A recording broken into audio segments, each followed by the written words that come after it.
স্বরচিত কবিতা আবৃত্তি করছি। আমি কবি মোহাম্মদ আব্দুল মজিদ। আমার কবিতার নাম বটবৃক্ষ।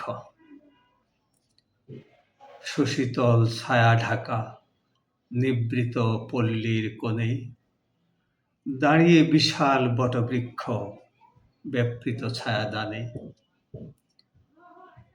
চাপাকলি উঠছে হেসে পরাগ মেখে গায়, আকাশ হতে জ্যোৎস্না কুসুম ঝরছে শীতল বায়। কোমল কচি সবুজ প্রাণ সুরে গানে ছন্দবানে, হৃদয় সে পেয়েছে হৃদয় আলোর পরশ প্রাণে প্রাণে। একটি আলোর কণা চেয়ে উঠছে জ্বলে হাজার তারার বাতি, আঁধার গেছে পালিয়ে দূরে রাঙিয়ে আধার রাতি। একটি প্রাণের ছোঁয়ায় নাচে লক্ষ কোটি প্রাণ, দিকে দিকে যায় ছড়িয়ে সুবাসিত গ্রাণ।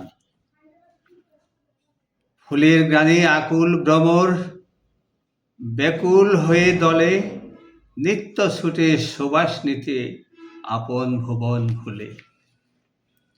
কচি ঘাসের চিকন ডগা আলতু পরশ পেয়ে খুশিতে প্রাণ উঠে নেচে জীবনের গান গেয়ে।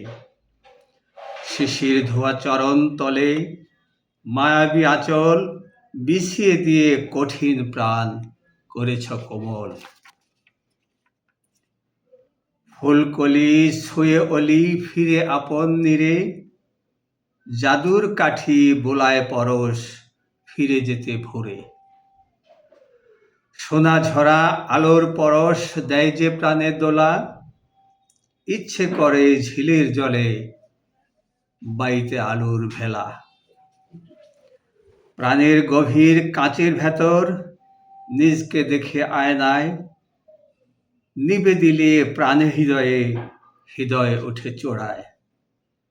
উঠবে যদি পাহাড় চড়ে চলে এসো বটের ছায়, ধন্য জীবন পূর্ণ করো সোনার কাঠি বুলিয়ে গায়। অমন বিশাল বটের ছায় জোড়াবে যদি প্রাণ, ছুটে এসো বৃক্ষ মূলে বইছে যেতা নিত্য খুশির বান। বটের ছায়ায় লতায় পাতায় জড়িয়ে যেথা লক্ষ কোটি প্রাণ, সে যে আমার পুণ্যভূমি, সে যে আমার জন্মস্থান। ধন্যবাদ।